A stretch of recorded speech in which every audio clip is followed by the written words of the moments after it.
passage that I'll be preaching from tonight will be taken from John chapter 6, verse 22.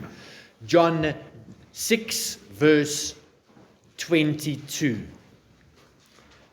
Give you a moment to find that passage in your Bibles, your copy of your Bibles, or perhaps on your cell phone. Hopefully your batteries are charged and that you'll not lose your place. John chapter 6, verse 22.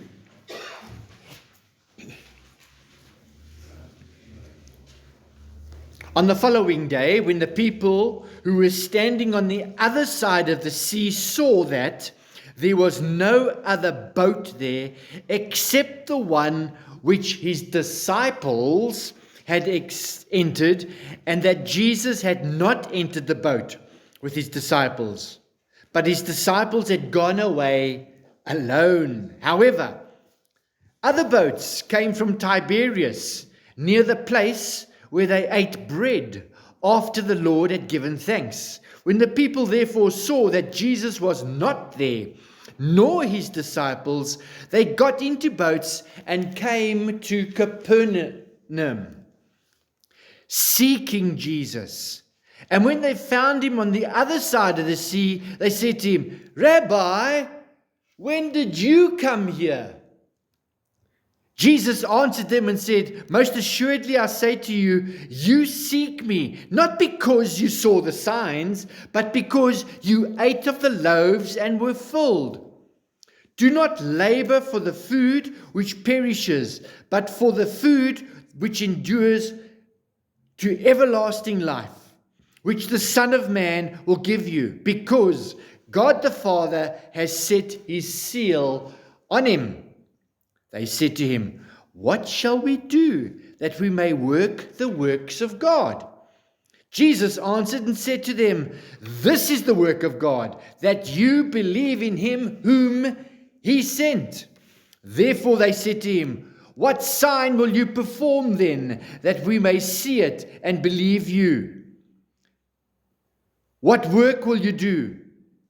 Our fathers ate the manna in the desert, as it is written, he gave them bread from heaven to eat."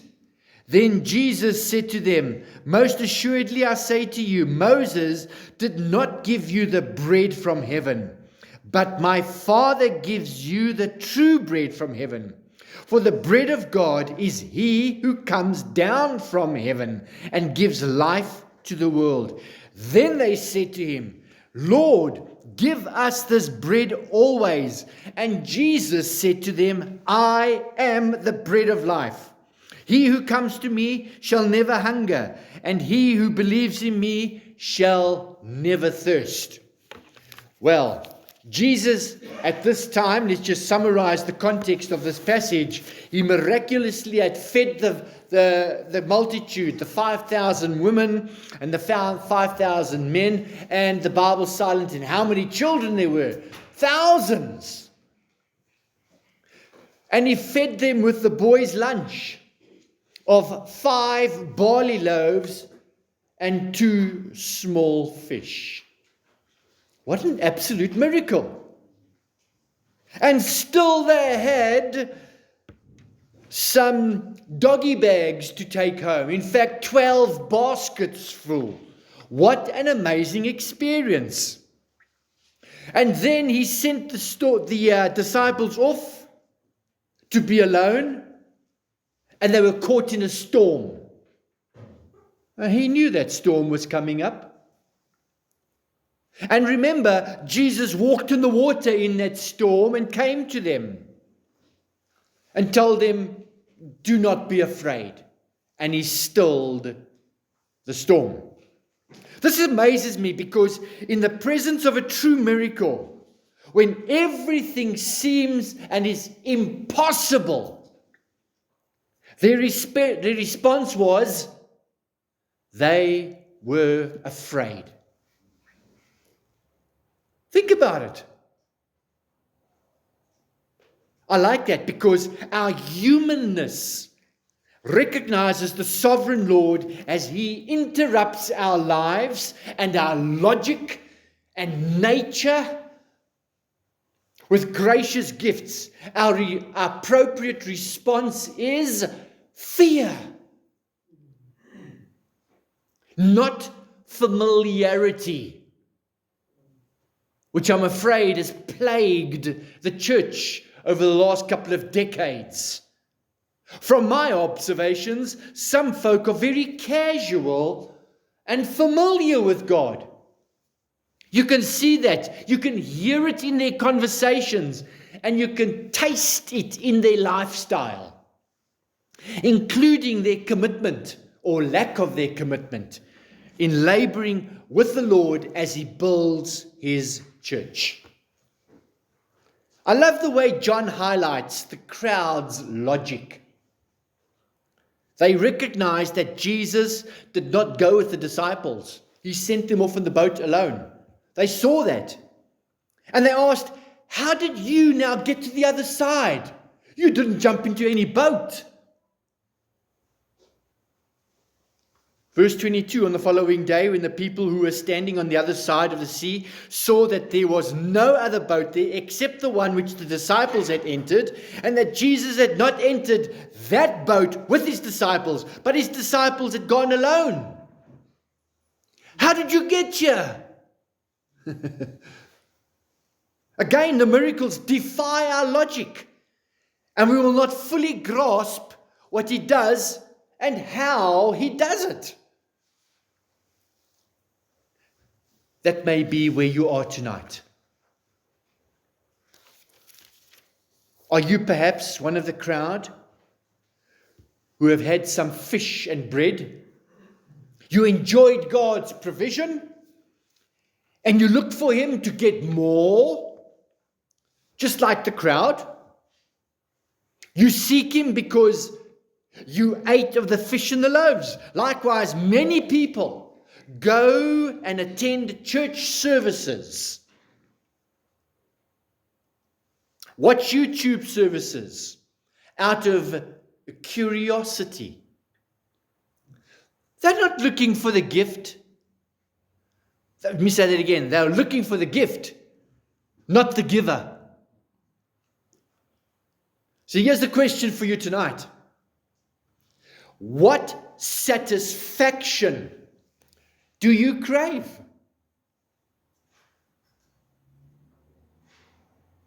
We live in a culture shaped by therapeutic self-salvation, shifting identities, gender reveal parties, and false views of human flourishing. We say that we rest in Christ, but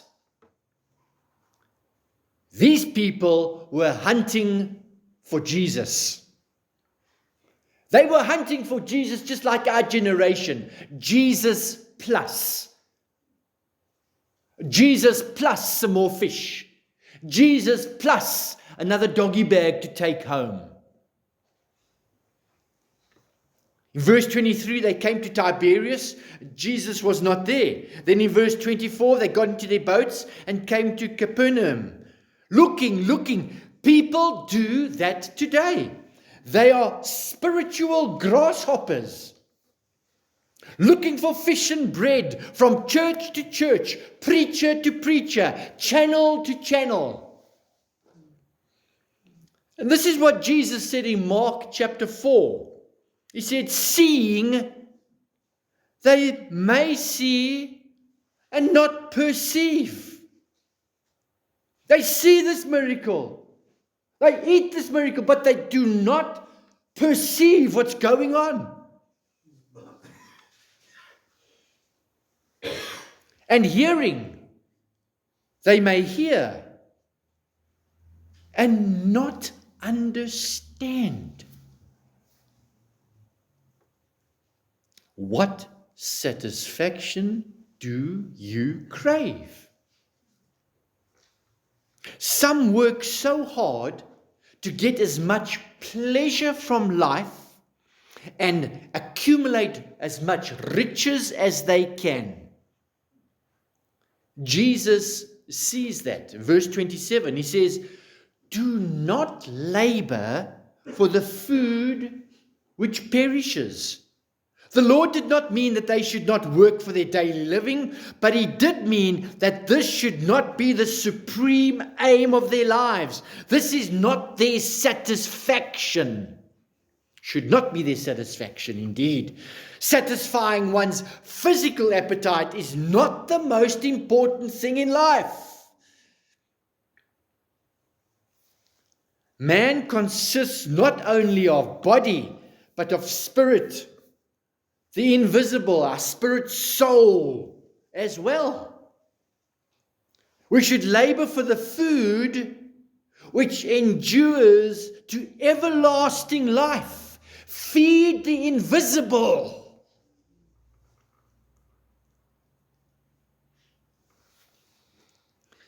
Man should not live as if his body were everything and the only thing. We should not devote all our strength and talents to the feeding of our body, which is in a few short years, it'll be rotten with worms.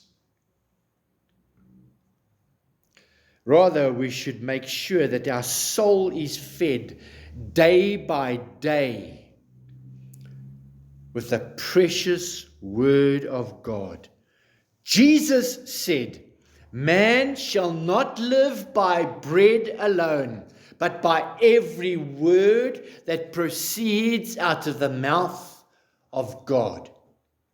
Yes, look for Jesus, but He directs our attention to what type of looking that counts. Verse 35, and Jesus said to them, "I am the bread of life. He who comes to me shall never hunger, and he who believes in me shall never thirst again." Friends, this is an exclusive gospel. It is an offensive gospel.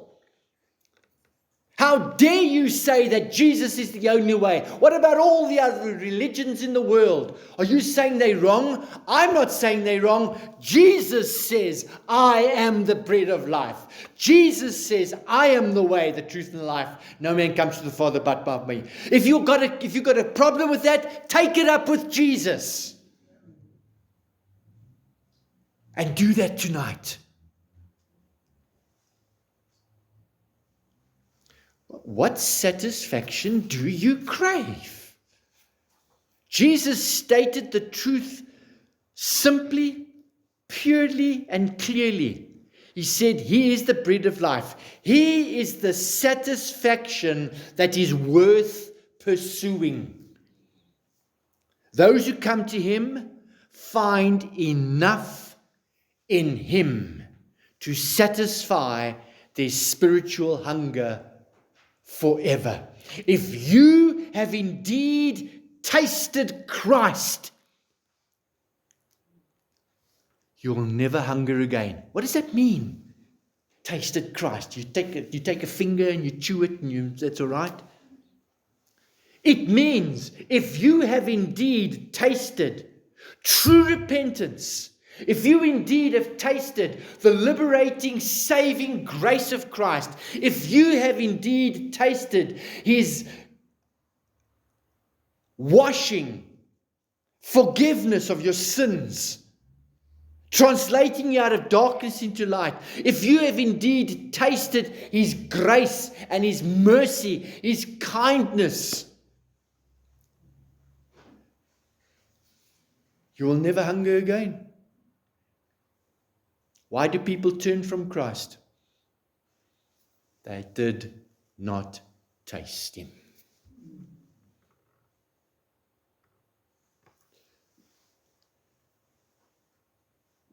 Those who believe in Him, trust Him, rely on Him, turn to Him, run to Him alone, will find their thirst forever quenched. I love that scene of that woman at the well when Jesus comes to that Samaritan. And by the way, she is the first person that he reveals himself to as the Messiah, a woman and a Samaritan. Isn't that wonderful? And she leaves that place saying, the living water? Really? For sure. Really? Yes. I can palpably see that conversation and her running to the village to go tell the congregation or the village down there, the Christ, the Savior, the Messiah has told me everything. Do you think her thirst was quenched?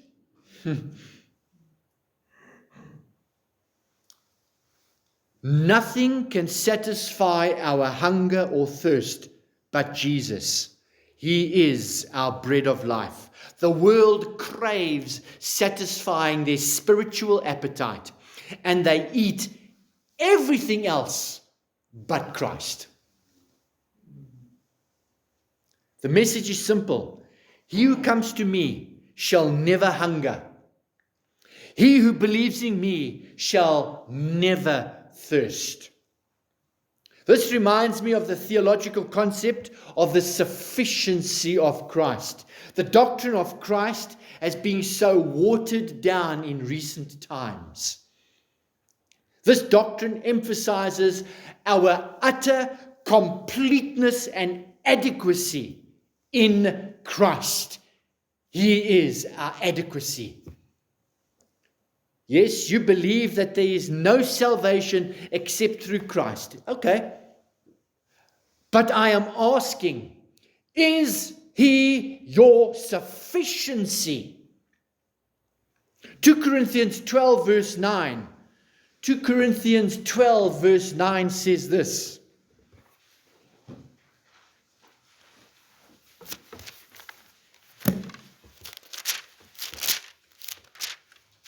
On page 1783. My grace is all you need. My power works best in weakness. So now I am glad to boast about my weakness, so that the power of Christ can work through me. We live in a culture, as I said, shaped by therapeutic self-salvation, shifting identities, and false views of human flourishing. We say that we rest in Christ. We say that we are Christians. Yet we do not embrace the sufficiency of Christ. Some might think, I don't feel like I have received complete fullness when I got saved. I still feel lacking. I'm not content. I feel inadequate. I'm not sure this fullness thing you're talking about, preacher, has happened to me. Somehow I'm still thirsty and I'm still hungry. What do I do to get that fullness? Let me put it another way. You might be asking, where can I get contentment? So here are a few reminders to set our thinking straight. I want you to consider the following. Don't rely on your feelings for contentment. They will let you down. Feelings is the God of this generation. Feelings are deceptive and they change like the wind. God wants us to live the Christian life being led by our thinking, not by our emotions. Philippians 4 verse 8.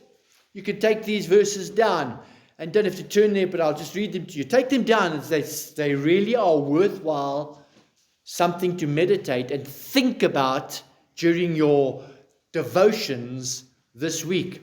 Philippians 4 verse 8. The Bible says, think on things that are true. Think.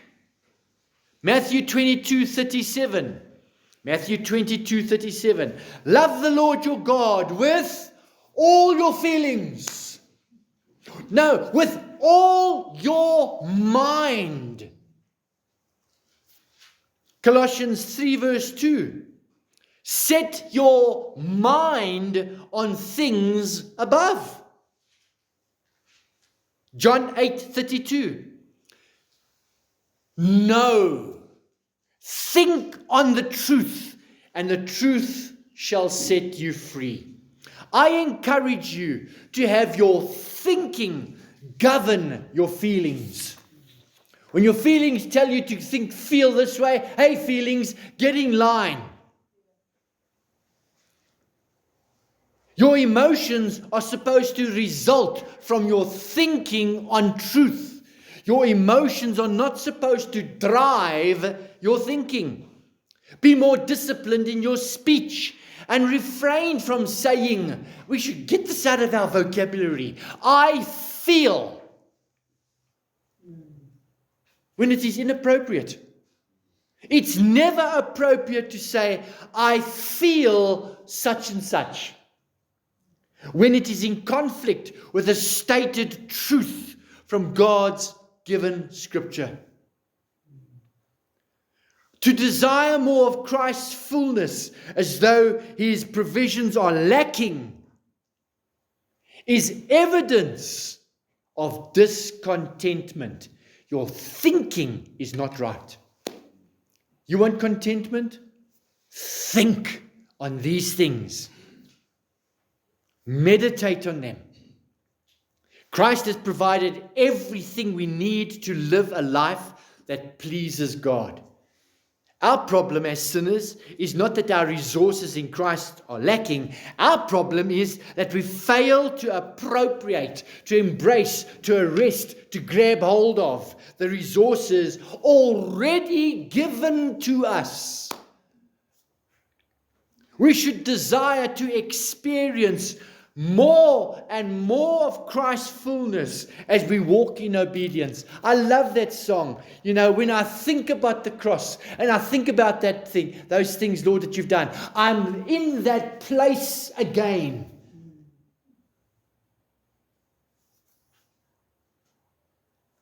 And that thinking stirs our emotions. That is different than saying, I need more than what Christ has provided. Christ has given us boundless resources. The question is, are we using them and thinking about them appropriately or not? Paul said that he learned the secret of being completely satisfied in Christ, whether living in plenty or in poverty. Christ is to be every Christian's sufficiency. And I prayed about that this evening. You know, what is so strange about our religion? Yeah, you and I are spending a Sunday evening talking about a man we have never met. A man we have never seen. A man we have never heard.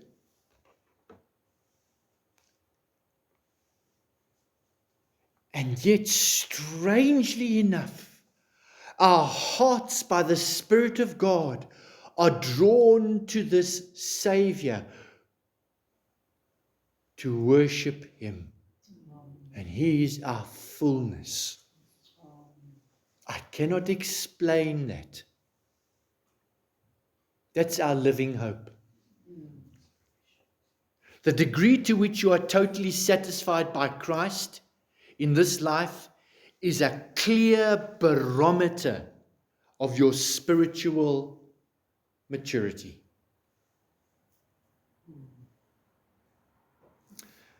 Well, there's a second thought. Meditate regularly on the fullness of what Christ has imparted to you when you were saved, when you first became a Christian. It's just a euphemism of explaining that. But how? I want to encourage you to review the study that we've been doing over the last couple of months at Discipleship Hour. All things new. I tell you, that all things new describes the greatest miracle that this world does not pay attention to.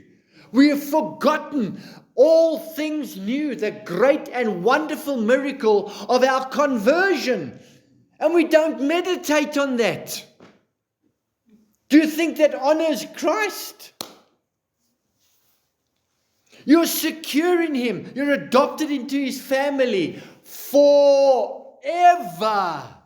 Nothing shall separate us from the love of Christ. Shall persecution or famine or nakedness or peril or despair or war, peril or sword, nothing.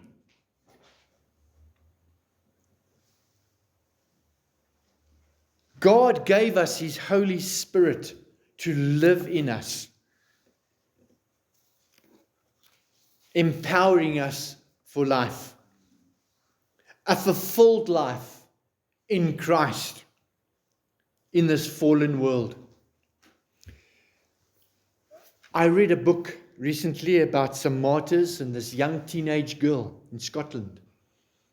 And at that time, you were not permitted to believe in a gospel or believe in a Christ where you are saved by faith alone and by grace alone. You are saved by taking the church's ordinances. You are saved by being baptized into the church. You are saved by giving your money to the church. You're saved by talking to Mary and so on.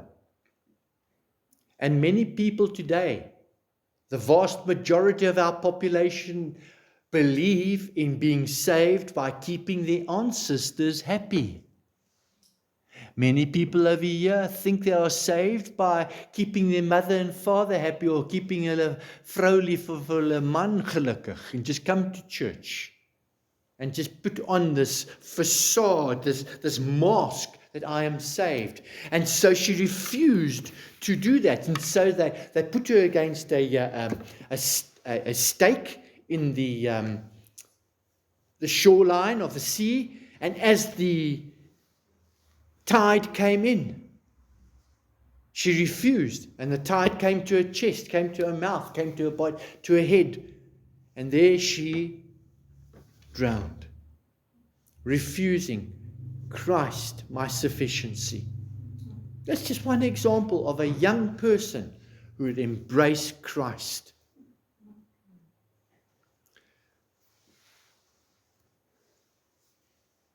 You know, Christ is with us wherever we go. You may face the river of death this week. You may walk in that river, and you may lose your footing in that river. Who knows? He said, "You'll never leave us nor forsake us." You know, Christ gave us a spiritual family, the church. Not just people who we associate with and rub shoulders with and we buddies with. Spiritual brothers and sisters in Christ, whom we can eat from, drink from, fellowship with.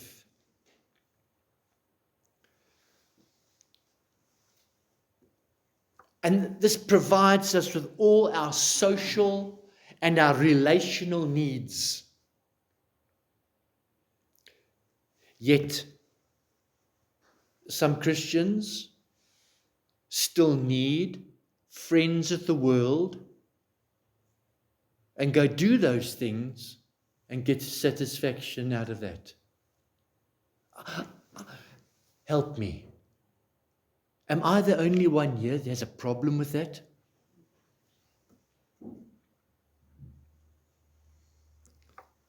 Christ gave you the gift of prayer and the invitation to go directly to the Father anytime, anywhere. I have decided to follow Jesus. Romans 12:1. Christ saved you from Satan, God's wrath, the world, and eternal hell. He saved you from the frantic anxiety about your eternity. You are safe in Christ. Christ has given you a future inheritance, guaranteed. It's not a gamble.